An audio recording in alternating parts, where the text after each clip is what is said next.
Welcome to our shir, Parshas Beshalach, Tafshin Pei Aleph. And we're going to talk a little bit about the Bnei Yisrael as they're about to enter the Yam Suf.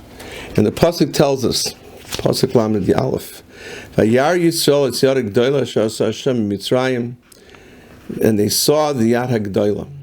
And before that it says, Vayosh Hashem Bayom Ahu Es Mitzrayim, B'yad Mitzrayim, Vayar Yisrael Es Mitzrayim Meisal Sfas Yom. They saw the Mitzrayim and they were all dead on the Sfas Yom. And the question is, why was it important for the Bnei Yisrael to see the dead Mitzrayim?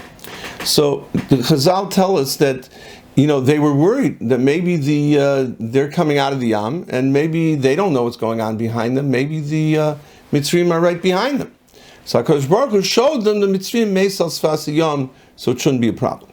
But I'd like to say something else that I think is also a major reason why they need to, and it ties into Yesod in Yetz Hashem that we will show in a moment. And I'd like to say over something I heard from Rabbi Shragi Kalas in a shir on, of course, on a shir in Torah anytime. And he talks about the pasuk in Parshas Boy when it says that HaKadosh Baruch Hu says, Ki ani halalti, that I mocked. And Rashi says, sochakti. And it says, I laughed. And he says that's really, really something when it says that, it's not stam that Hashem says, I mocked them, but there's Yesod in the Dover. He says like this, the Chofetz Chaim, when he was younger, there was in the city of Radin, there was, I guess, like the Radiner Letz, who, he was the Balin, he was the bathhouse keeper, and he used to always try and make jokes, make the Chofetz Chaim laugh. That was like his mission in life. And the Chofetz Chaim was a very serious person. He didn't laugh. It wasn't. He didn't feel then we'll fill our mouths with laughter. Not now. Not in this world. But then he told a joke about Avodah Zarah. Oh, and then the Chofetz Chaim laughed, because a joke about Avodah Zarah, that's a different thing. Litzanusa da Avodah Zarah. Hashem says das is an inyan. That's an inyan to have yisalusa the Avodah Zarah, to make litzonis. He salalti b'Mitzrayim, and therefore that's why the Chofetz Chaim laughed, because he was doing because of litzanusa the Avodah Zarah. So the Chazon Ish explained what the Chofetz Chaim meant. And laughing is that there are certain things that you can't directly take on. Avodah Zarah is not something that can be so easily defeated. Because the svaras of Avodah Zarah, the svaras of new isms, as they say, they're maishach.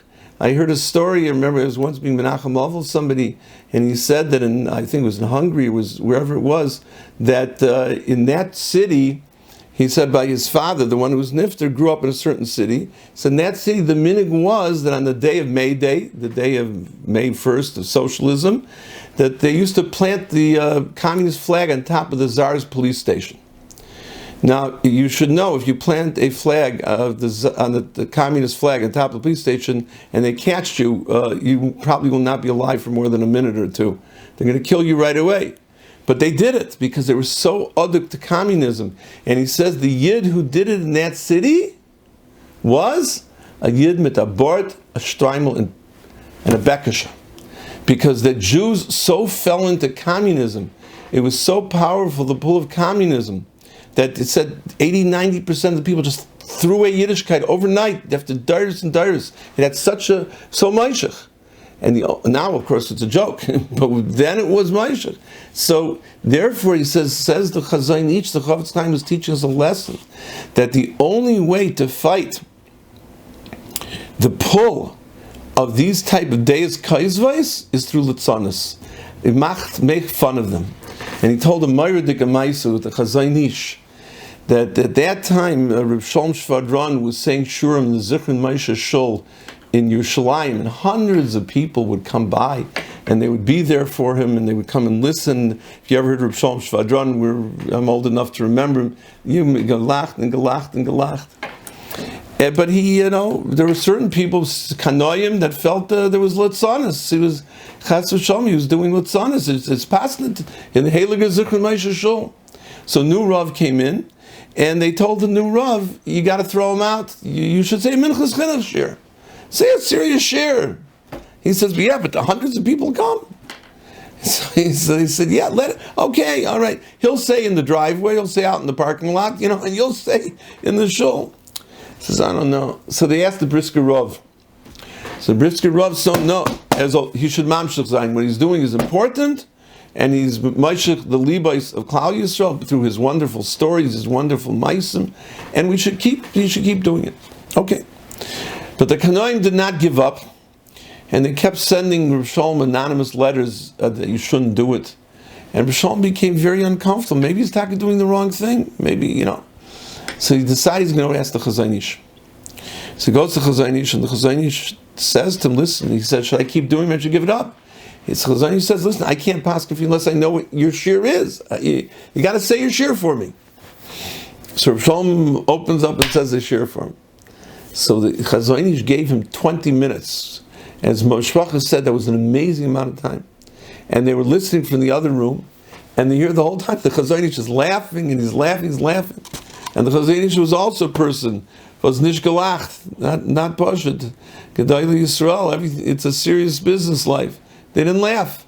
And here he was laughing. It was Latzanusa Avodah Zarah. And afterwards, he told Rav Shalom, you should continue inside, and that's it. And he told his family after, it's an amazing thing. He said, had Rav Shalom lived at the beginning of the Haskalah, who in his Kayach of Litzonis, who knows how many thousands of Yiddish neshamas could have been saved, and maybe we could even won the war against the Haskalah. Azay Zok, the Chazon Ish, on Rav Shalom Shvadron. Unbelievable. It's mamish amazing. It's such a yisoid is in Yiddishkeit. That, we always ask, every midah is neutral, right? We're all taught. So you say the midah of Litzonis, shreklach. Litzonis, Lotzenach is doichem mei teichachas, right? Let's is the worst thing in the world. Oh, but when it comes to Avodah Zarah, Mizal Habin Litzonis, because that's the only way. So if you have something today, and everybody's going in a certain treifa veg, and it's l'chayr, people will say, but it makes sense. The only way you can get is Litzonis. That's the Kayach Litzonis. So just to add one caveat that I remember Nissen Walpin, Zechet Tzadik Livracha, told me that he once had an article in the Jewish Observer, and it made Litzanusa Darayas. He made fun of Arayas, whatever the Indian was. And he got a call from Rav Hutner Zatzal, the famous Rav Hutner, the Pachad Yitzchak, Rosh Shiva Chaim Berlin. And Rav Hutner says, no good. It says Latzanusa D'Avodah Zarah is mutter, or Latzanusa D'Arayis is aser, because that will get people thinking, and adarabah, it'll take them very much, unfortunately, sadly, in the wrong direction. So we learned a tremendous thing, and I think that's what it says. Vayar Yisrael as Mitzrayim meis al Sfas Yam. They had to see the Mitzrayim on the Sfas Yam because they had to purge themselves. They had to get rid of the ideology of Egypt. Remember, it says, Chazal say they were uber b'mei imay. They were mamish like an uber b'mei imay. They were inside. It was shreklach. It was terrible. It was hard to think for yourself. It's like today in the United States, it's hard for us to think outside of the culture that we're in. If somebody lives in Eretz Yisrael, the culture is there. If somebody lives in Paris, France, he's got French culture. It's very hard to get outside of the culture. It's uber b'mei imay. But there is a way out. If you take it, have a litzonis in it, and you don't take it so seriously, and you take all these things so much, you can't be potter. So the Abish the Holfen, that they didn't see the Mitzrayim, they were able to see the Mitzrayim for who they were. Now that the Mitzrayim Meisal Sfas Yom, I think doesn't just mean physically dead on the Yom, but they were now dead. They now potted themselves from that because they said this is the ideology. It's like communism. If anybody's old enough, when communism fell in 1991, it broke the spell. Communism, done, over, because they're gone. In the same way, when the Mitzrayim are gone, it broke the spell of the Mitzri culture that had such a hold on them, and that was why they needed to see the Mitzrayim Meis al Sfas Yom. It's very interesting. If you talk to a Polish Yid, and they don't speak Polish anymore. Their mamish want nothing to do with it because the anti-Semitism was so bad. They left with Nobody remembers, oh, my childhood in Poland when they used to sick the dogs on me and the anti-Sem. But in Hungary, you find people came out, they were treated better until the very end, unfortunately. They almost made it through the Milchama. And they were treated, they were wealthier, they had more money. And the Hungarians, people, I remember as a kid, they would talk Hungarian to each other because there was still an affinity for the land. They weren't as separated from it as the Polish were separated from it. Different ways, So, an American goes to Israel, he can be there 30, 40, 50 years and he's an American, he's still an American. That's how hard it is to leave a culture that you're in. That's how hard it is for us. Can you imagine, they were in the Mitzrayim for so many years, so they needed to see Mitzrayim Meis Al Svasim.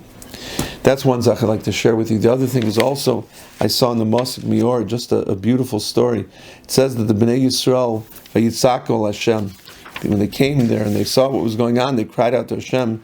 And Rashi says that was the Maisa Umnus of the Klal Yisrael. The Klal Yisrael, Avram cried, daven, they daven, everybody daven, Baruch Hashem, they daven to Hashem. It was a wonderful thing that they davened, and it made the difference, because the Kadosh Baruch Hu feels the pain of the Klal Yisrael. So the Masmor says a story about the Taz. The famous Taz lives during Tachvatat, and he decided, I guess, after Tachvatat to go into Golus to try and find the Kapar of the Klal Yisrael. And he'd go into different shuls. The famous Taz, he sat in the back of the shul, and he probably Golus, whatever that means, to bring a Tikkun Klal Yisrael.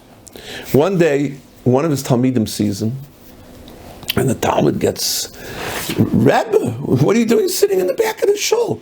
You should be up in front in the the chair with the Rav. You should be up there with visiting Gadol. What are you doing? He says, shh, don't tell anybody I'm here. I don't want them to know. I'm Pravin Golis. So he says, yeah, okay, Rabbi, I understand you Pravin Golis, beautiful, but not to have Bezoyan. At least let me get you a job. I worked in the Shlachtais over here in the town, in the slaughterhouse, and I'll get you a job as a menaker. You'll traber the things. Okay, fine, so he agreed.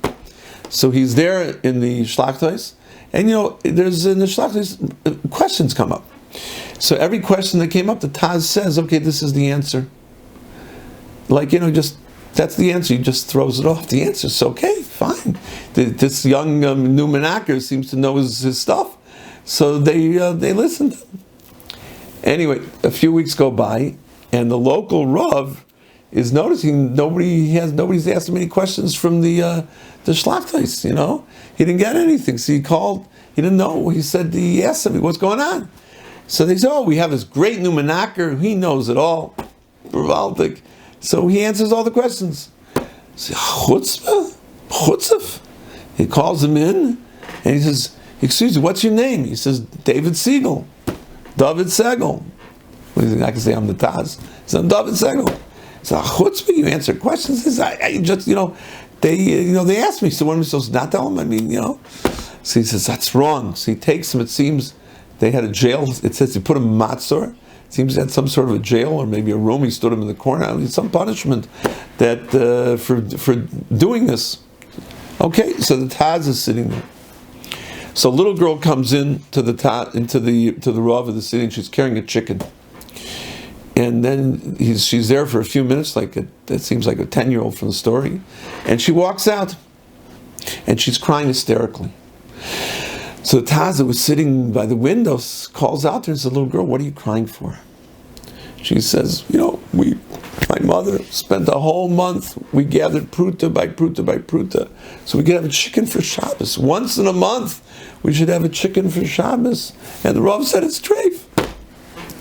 So the Taz says to her, let me see the chicken. Why she still had the chicken, I don't know. It was treif, that part of the story, I'm not sure. But she still had the chicken. So he looks at the chicken, and he says, it's kosher.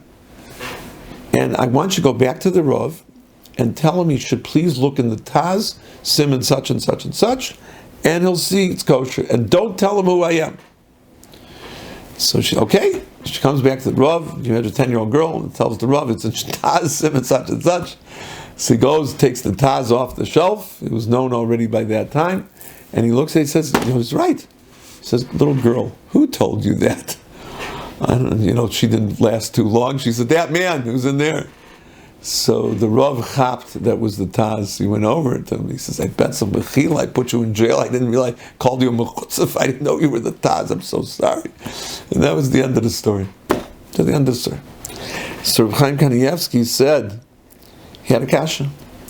I mean, the Taz went into Golus to save Klal Yisrael, and because a little girl cries, he blows his cover, so to speak. He knew that this was going to happen. She wouldn't last too long under interrogation by the Rav. The Rav says, I'm the Rav, I tell you who to tell, you got to tell me who it is. 10-year-old, what you're supposed to say.